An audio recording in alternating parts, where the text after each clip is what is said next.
Throughout my 30 years as a military historian, I've been haunted by the Western Front. And now, with the millennium spinning to its close, I want to try to put it into some sort of perspective. I want to draw out those dreadful contrasts where ancient ideas of patriotism met industrial forces of unprecedented power. If we owe anything to the men who fought here, and I think we do, it's surely to understand as much as we can what they did and why they did it.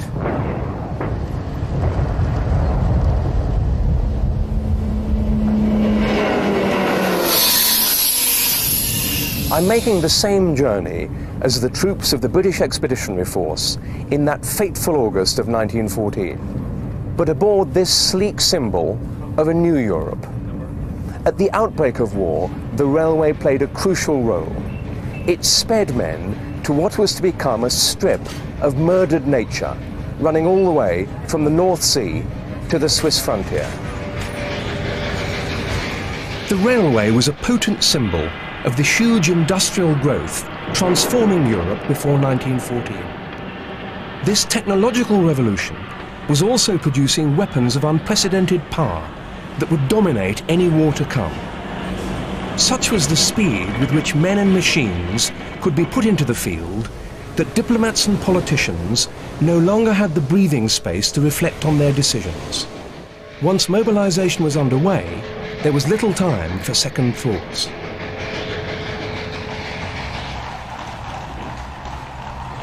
On the 28th of June 1914, the heir to the Austro-Hungarian Empire fell victim to a Serbian bullet in the Balkan town of Sarajevo. The web of treaties and alliances that bound European states together began to throttle the continent.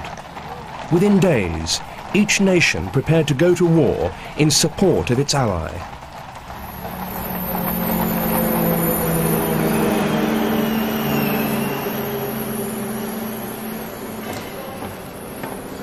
That scorching summer, a Balkan crisis and a European war came to mean the same thing. The war plans were all so finely tuned that it was unthinkable to let an enemy get a head start in the mobilization race. The generals knew that war had its own timetable. Once started, it would be impossible to stop. In Berlin and St. Petersburg, in London and Paris, war fever swept across Europe. Everywhere, crowds poured onto the streets. Soldiers marched, and people found themselves drawn like moths to a flame to the railway stations.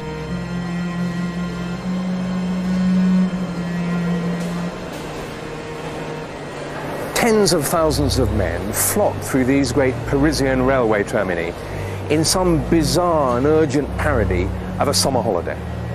These struck some people like the bellies of great carnivorous beasts. It was said that men were mangés par la gare d'Est, eaten by the Eastern Station.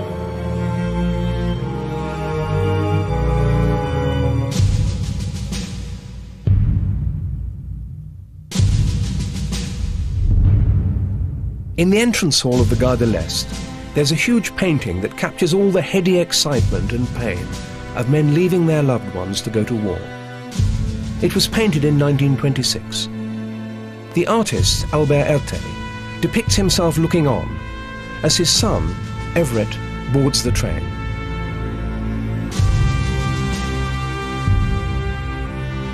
Everett was killed in the last year of the war.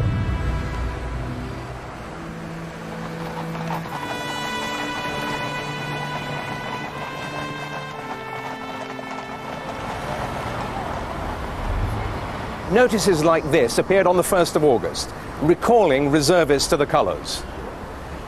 The French army, like that of Germany, was made up of conscripts, for whom mobilization was very much a mixed blessing.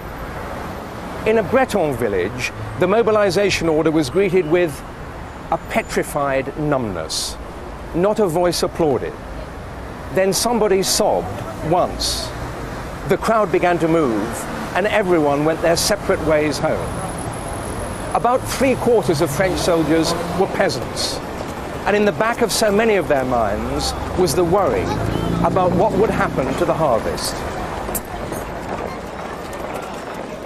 Germany's nightmare was a war on two fronts against France and Russia. She gambled everything on a quick victory. She planned to send 3 large armies through Belgium and into northern France. One would swing round Paris to encircle the French armies and so win the war in a single stroke. The French planned to attack straight into Alsace-Lorraine, the 2 provinces which they had lost to Germany in an earlier war. The further east they went, the easier it would be for the Germans to come round behind them.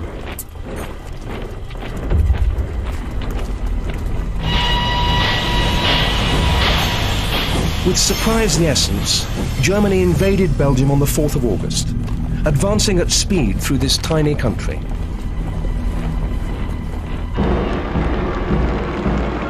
Britain had guaranteed Belgium's neutrality.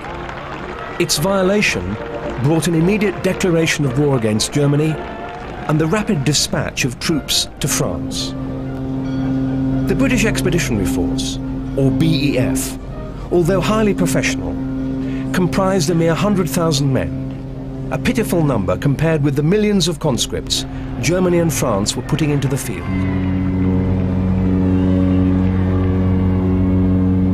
The BEF was sent to a position in northern France between the Channel and the French army, most obviously because it was easiest to get there.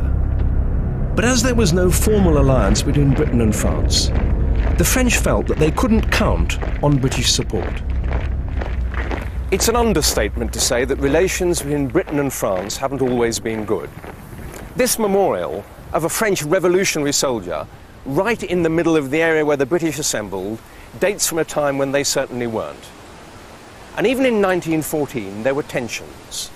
One senior French general, when asked how many British soldiers he wanted in France, had replied, "Just one, and we'll take good care that he's killed." The French saw the BEF more as a promissory note. Not much use in the short term, but very valuable if, God forbid, the war wasn't over by Christmas. However, the French misreading of German plans was soon to become painfully clear. Far from being in a quiet backwater, the BEF was to find itself hurtling into a raging inferno.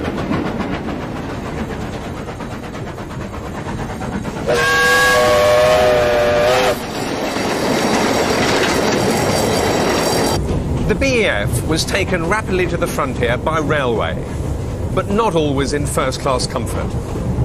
To avoid complicated marshalling problems, the French had organised troop trains which loaded guns, ammunition, men and horses on the same train.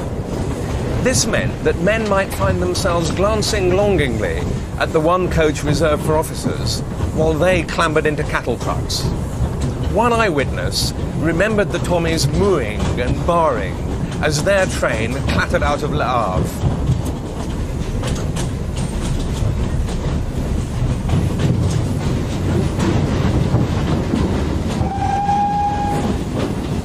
The War meticulously defined this whole complex process. Its detailed directives included 87 pages devoted to railways.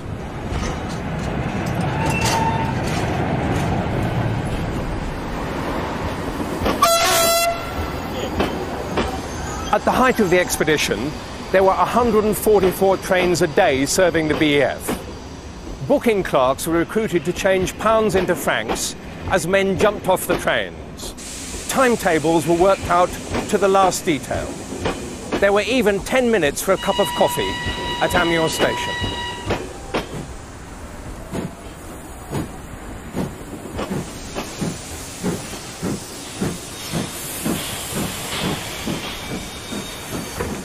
This is Maubeuge, one of the railheads used by the BEF. There were scenes of frantic activity as men, horses and guns were unloaded from the trains. It was frightfully hot. We all had a raging thirst. The horses were in an equally bad state. It had been dinned into us as young officers, first look after the horses, then look after your men, and last of all yourselves.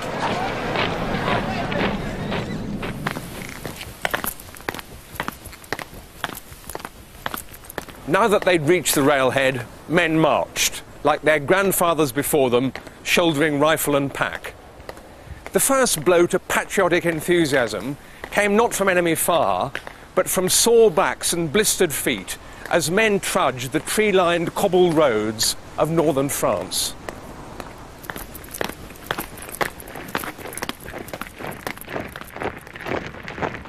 What sort of army was the BEF?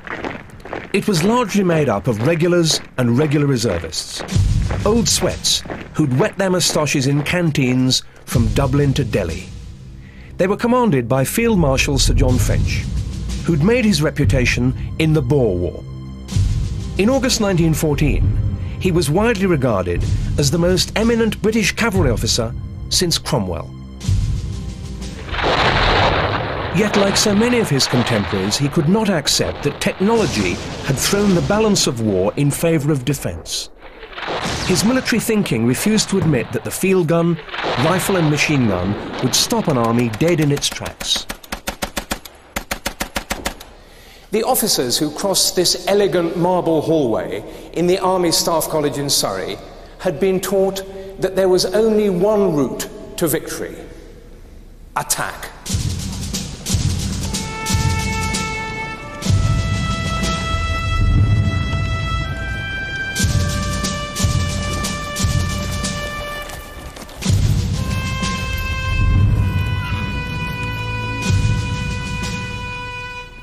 They knew all too well the deadly power of modern weapons, as this memorial shows.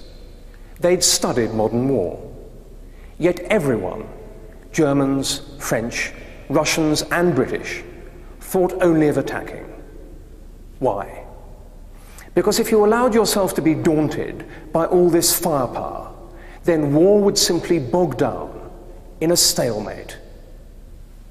Field Service Regulations 1908 declared, decisive success in battle can be gained only by a vigorous offensive. The French, to be sure, were even more extreme.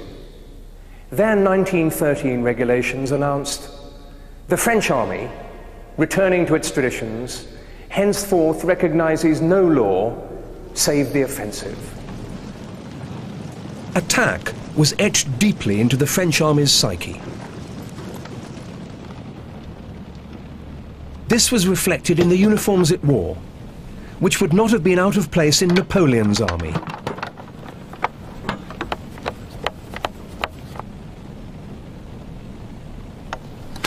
There had been a pre-war attempt to replace the red trousers with something more subtle, but the War Minister turned it down with the words, "The red trouser is France."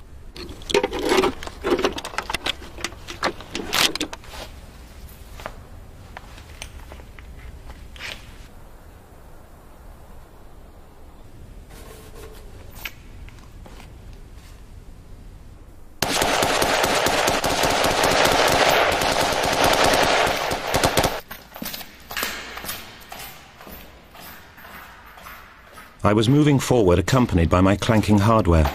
My fine sabre alone made as much noise as a piano. What were they thinking of, sending me off into the silence dressed up in cymbals? Not me, that's for certain.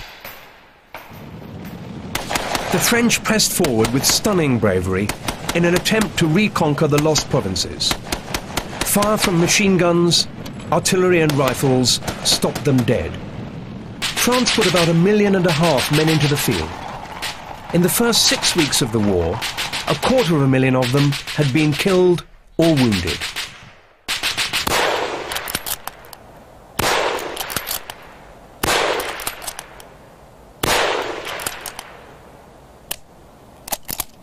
Of all the armies, the British knew best the firepower of modern weapons in defence. Fighting the Boers in South Africa had proved that fieldcraft and marksmanship really mattered. So the BEF went to war in workmanlike khaki and carried the short magazine Lee Enfield rifle.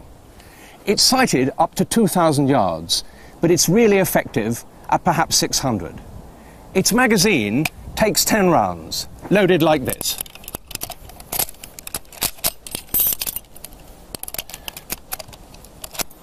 Men were trained to fire up to 15 aimed shots a minute, but many could do much better than that. I'm rather out of practice.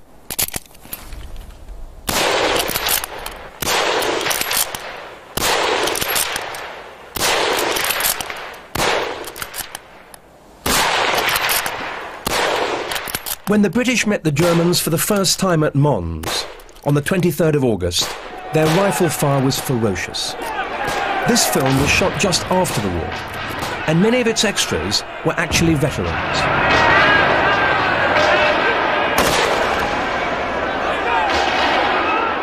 But there were simply too many Germans for the BEF to stop them, and it had to fall back to avoid being encircled. On the 26th of August, it fought another, more costly battle at Le Cateau, south of Mons. The guns of the Royal Horse Artillery went into action to stem the German advance.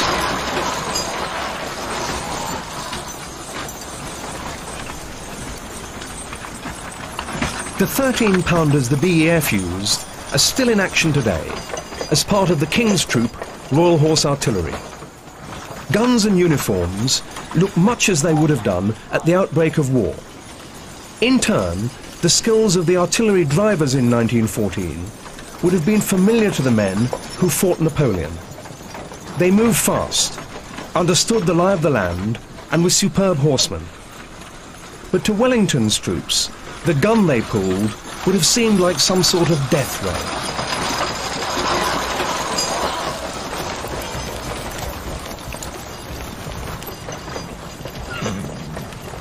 Without the slightest warning, a ranging shot dropped into the battery.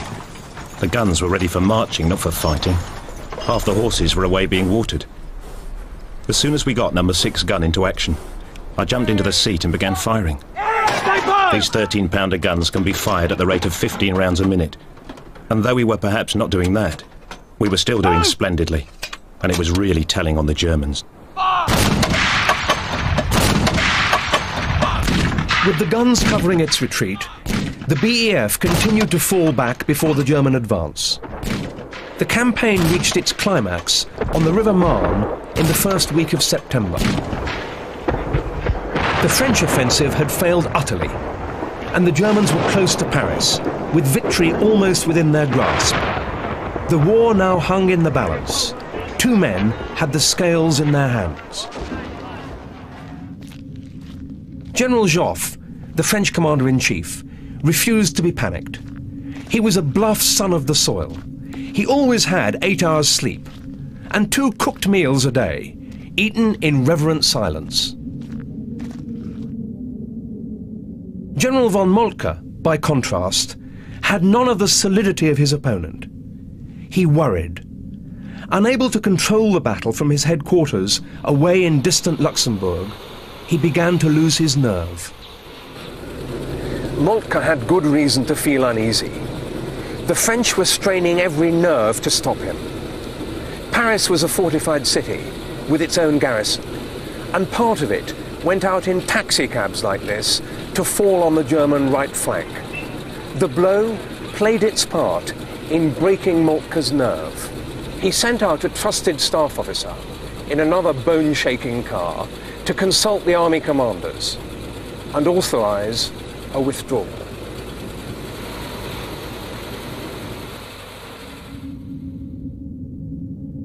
Sir John French's resolve also faltered. He felt that his army was worn out and decided to fall back to rest and refit. At a stormy meeting in Paris, he was overruled and agreed to join the French army fighting on the Marne.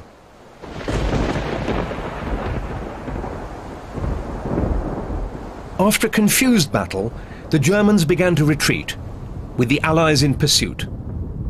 The threat to Paris was lifted. The tide of war seemed to have turned and begun to ebb northwards.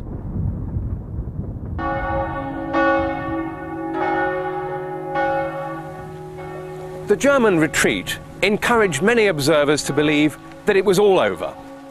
that this campaign would be like so many others in history: advance, decisive battle, retreat, peace. But as the BEF cautiously followed up the Germans, it was in for a shock.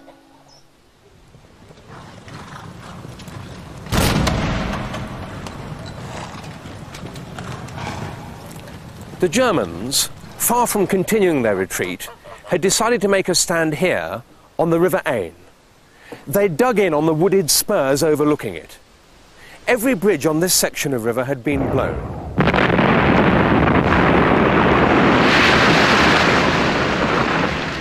It's a tribute to the BEF's sheer guts that it got across the river at all, covered as it was by German guns. Flimsy bridges were slung across by engineers. The troops went over at night in heavy rain. Thunderstorms had swollen the river 16 feet below. All that the men had to guide them as they crossed was the light of a lantern, flashed from the far bank.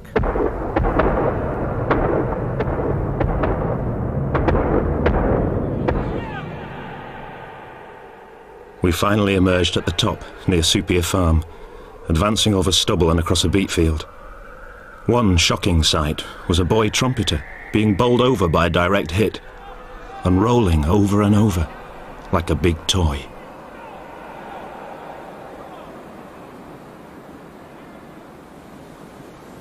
The Germans, dug into these slopes overlooking the river, were in an impregnable position. The BEF could get no further. Even Sir John French, cavalryman though he was, quickly realised what had happened. He wrote to the king, "I think the Battle of the Aisne is very typical of what battles in the future are likely to resemble. Siege operations will enter largely into the tactical problem. The spade will be as great a necessity as the rifle."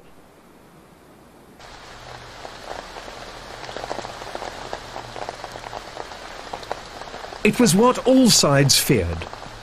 A German memorandum of 1905 warned, If attacks failed, war might become a question of advancing, digging in, advancing again, using every means of modern science to dislodge the enemy behind his cover.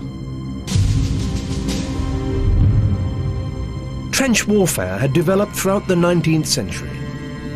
During the American Civil War, it was used with dismal effect, frequently bringing armies to a grinding halt. It protracted war and drained an army of supplies and men. The British Army went to France well equipped for attack, but less prepared for digging trenches. In fact, there were precious few spades in the BEF.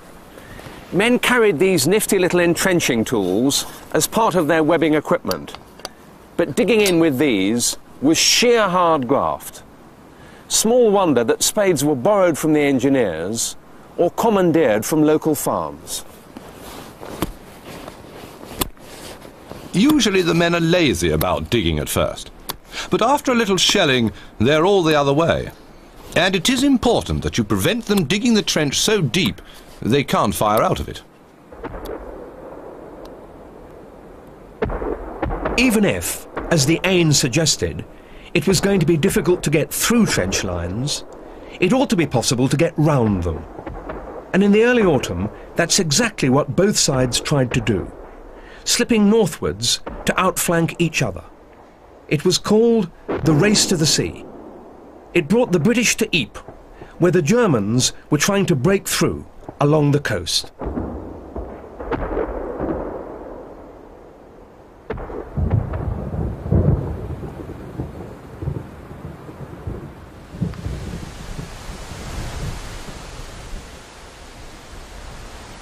The Germans very nearly managed it on a couple of occasions. This is the high watermark of their success. It's called Non-Boschen, Nuns Wood. On the 11th of November, the Prussian Guard attacked here.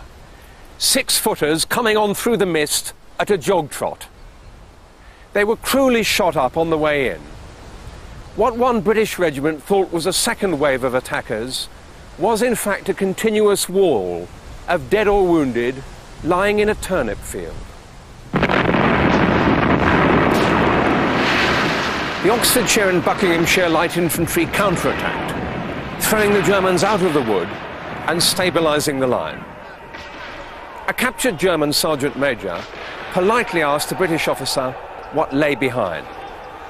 When told that there was only brigade headquarters, he exclaimed, "Good God." Both sides only slowly grasped how close the Germans had come to a breakthrough. There was not to be another chance. Through November, the war of movement ground to a halt. Everywhere men dug in, with the prospect of spending Christmas in the trenches. The defences cut through Sanctuary Wood near Ypres were typical. Shallow, temporary affairs that gave little protection against exploding shells and ricocheting bullets. The fire was so intense that many of our bayonets were broken by bullets. By some means, turnips had been built in the parapet. The pieces showered in and around the trench. Once it became clear that nobody was going anywhere in a hurry, trenches became more sophisticated. The ones that have been preserved at Sanctuary Wood date from much later in the war. Time has mellowed them, but their dog-tooth zigzag and deep dugouts are still clearly visible.